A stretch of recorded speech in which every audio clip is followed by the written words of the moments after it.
Hello friends, welcome to my YouTube channel Azad study club.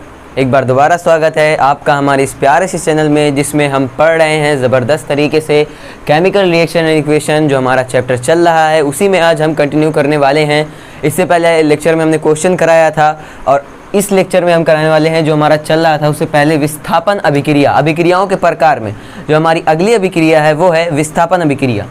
विस्थापन अभिक्रिया कि मैं सिंपल परिभाषा अगर आपको बताऊं तो विस्थापन अभिक्रिया में एक तत्व जो उससे ज़्यादा अभिक्रियाशील होता है वो अब दूसरी अभिक्रियाशील तत्व को उसके यौगिक में से हटाकर अपनी जगह ले लेता है। इससे पहले मैं आपको उदाहरण दे दूं, उसके बाद ज़्यादा समझ में आएगा। जैसे ये आयरन है Fe plus cupric sulphate CuSO4 का होल थ्राइस, CuSO4 का होल थ्राइस, ठीक है। ये जब क्रिया होती है इन दोनों की तो ये बनाता है FeSO4 का होल थ्राइस। मतलब ये सल्फेट जो है वो किसके साथ जुड़ जाता है? Fe के साथ, और ये यहाँ पे Cu क्या हो जाता है? बाहर निकल जाता है, ठीक है। तो ये आपने देखा कि जो मैंने परिभाषा आपको बताई, क्या बताई कि जो तत्व होता है ज़्यादा अभिक्रियाशील, ये जो आयरन है ये किससे? कॉपर से ज़्यादा अभिक्रियाशील है। ये कॉपर से ज़्यादा तेज़ अभिक्रिया करता है, मतलब ये कॉपर से शक्तिशाली है एक तरह से हम कह सकते हैं। तो ये क्या करता है? आयरन कॉपर को बाहर निकाल देता है। जो विलयन होता है क्यूप्रिक सल्फेट का, उसमें से आयरन बाहर निकाल देता है कॉपर को और ख़ुद उसकी जगह ले लेता है, खुद कॉपर के स्थान पे आ जाता है और क्या बनाता है? आयरन सल्फेट, ठीक है। तो इसने ये बना दिया। तो इसकी एक और जो अभिक्रिया है कि अभिक्रिया श्रेणी में, अभिक्रियाशील जो धातुओं की अभिक्रिया श्रेणी में है, उससे जो ऊपर वाला तत्व है वो अपने नीचे वाले तत्व को उसके यौगिक में से विस्थापित कर देता है, और ये अभिक्रिया क्या कहलाती है? विस्थापन अभिक्रिया कहलाती है। मतलब यहाँ पे मैं शॉर्ट में लिख देता हूँ कि जब अधिक क्रियाशील धातु क्या करता है? रिप्लेसमेंट कर देता है, मतलब हटा देता है। अभिक्रियाशील धातु क्या करता है? तत्व क्या करता है? हटा देता है। किसको? कम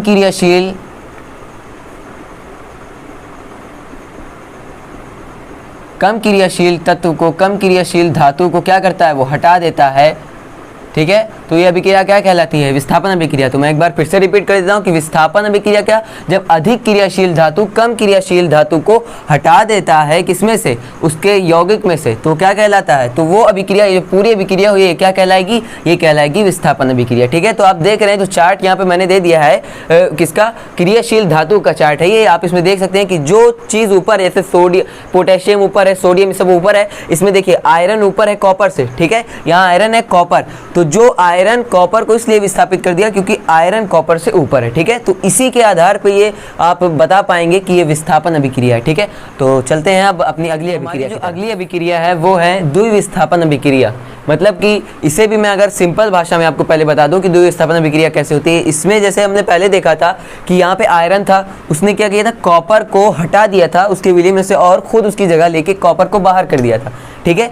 और इसमें क्या होगा? इसमें द्विविस्थापन, मतलब दोनों जगह विस्थापन होगा। दो अभिकारक होंगे, वो दोनों यौगिक होंगे, तो वो क्या करेंगे? एक अपनी दूसरी जगह अदल बदल लेंगे, मतलब कि उसकी जगह पे चला जाएगा कोई दूसरा तत्व और जहाँ पे वो तत्व रहेगा उसकी जगह पे दूसरा तत्व उत्पाद में बन के जाएगा। तो पहले मैं एग्जांपल दे देता हूँ जिससे आप समझ जाएं। Na2SO4 प्लस BaCl2, ठीक है। क्रिया करके क्या बनाते हैं? ये बनाता है BaSO4 प्लस NaCl, ठीक है। यहाँ पर Na2 यहाँ पर बराबर नहीं था, ठीक है। तो यहाँ पर आपने देखा क्या हो रहा है। यहाँ पर इस अभिक्रिया में पहले बताऊँ, यहाँ पे देखिए सोडियम के साथ था सल्फेट, ठीक है, और बेरियम के साथ था क्लोरीन। लेकिन यहाँ पे क्या हो रहा है? ये देखिए आप, उत्पाद में, उत्पाद का निर्माण कैसे हो रहा है? ये जो बेरियम है वो किसके साथ हो जा रहा है? हो जा रहा है ये सल्फेट के साथ, और ये जो सोडियम है वो क्लोरीन के साथ जाके मिल जा रहा है। यहाँ पे देखिए दो विस्थापन हो रहा है, यानी कि जो हमारा एक तत्व है वो किसी दूसरे से जाके और जो वो तत्व की जगह थी वहाँ पे दूसरा तत्व आ गया, ठीक है। तो यहाँ पर आप देख सकते हैं कि बेरियम किससे आ गया, सल्फेट से, और सोडियम क्लोरीन के पे। तो आप सिंपल इसे समझ सकते हैं कि द्विविस्थापन वो अभिक्रिया होती है कि जिसमें कोई तत्व दूसरी जगह चला जाता है और वहाँ का तत्व, उस यौगिक का तत्व उसी यौगिक में आ जाता है जहाँ से वो यौगिक जाता है, ठीक है। इसकी मैं जो बुक की परिभाषा है वो आपको बता दूं कि द्विविस्थापन अभिक्रिया जो होती है वो किस तरह से होती है, आयनों के आदान प्रदान से, ठीक है, आयनों के आदान प्रदान से यह अभिक्रिया होती है, ठीक है, अभिक्रिया होती है, ठीक है। तो आयनों के आदान प्रदान से कैसे, आप तो ये समझ गए सिंपल भाषा। अब मैं बताऊं आयनों के आदान प्रदान से कैसे होती है।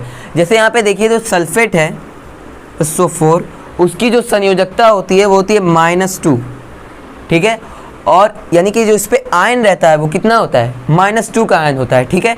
और जो यहाँ पे बेरिलियम है उसके पास भी कितना होता है, +2 का आयन होता है। इसके पास क्या होते हैं, पॉजिटिव होते हैं और इसके पास निगेटिव होता है, ठीक है।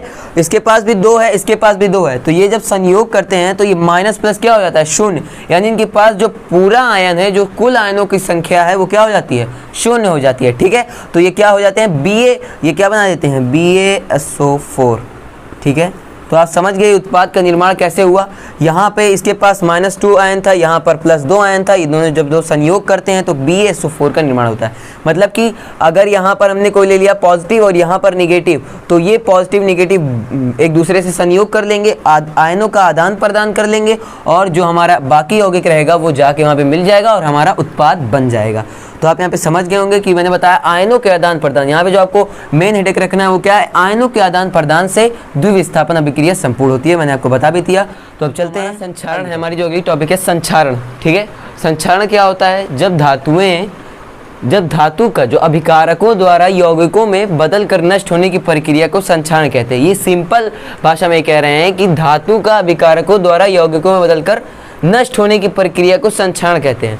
तो धातु क्या होता है भाई, जब धातु अकेली रहती है, पहले मैं बताऊँ धातु क्या होती है। जैसे आयरन, लोहा अपना धातु है, लोहा, चांदी, सोना, कॉपर, ये सब क्या है, ये सब धातु हैं। तो जब धातु का अभिकारकों द्वारा, मतलब कि धातु पहले सिंपल रहता है, उससे कोई क्रिया नहीं करता तो वो सही रहता है, ठीक है। लेकिन जब अभिकारकों द्वारा यौगिकों में बदल जाता है, मतलब वो अभिकारकों द्वारा, जैसे भी हम लोहे को वायु में रख दे, मतलब वायु बाहर रख दो, आसमान, खुले आसमान की चाहे कहीं भी रख दो, उसको सेफ जगह ना रखिए, तो क्या होता है, वायु आर्द्रता या नमी से वो क्या हो जाती है, ऑक्सीजन से क्रिया करके क्या बना देता है, यौगिक में बदल जाते हैं। जैसे आयरन क्रिया करके क्या बना लेता है, आयरन ऑक्साइड बना लेता है, और जब आयरन ऑक्साइड बना लेता है तो वही बाद में जंग के रूप में होता है और क्या होती है, नष्ट होने की प्रक्रिया को क्या बोलते हैं, संक्षारण कहते हैं। यानी कि जब धातु का अभिकारकों द्वारा यौगिकों में बदलकर नष्ट होने की प्रक्रिया को क्या कहते हैं, संक्षारण कहते हैं। जैसे कि पहला एग्जाम्पल मैं आपको दे दूँ, क्या है, लोहे पर जंग लगना।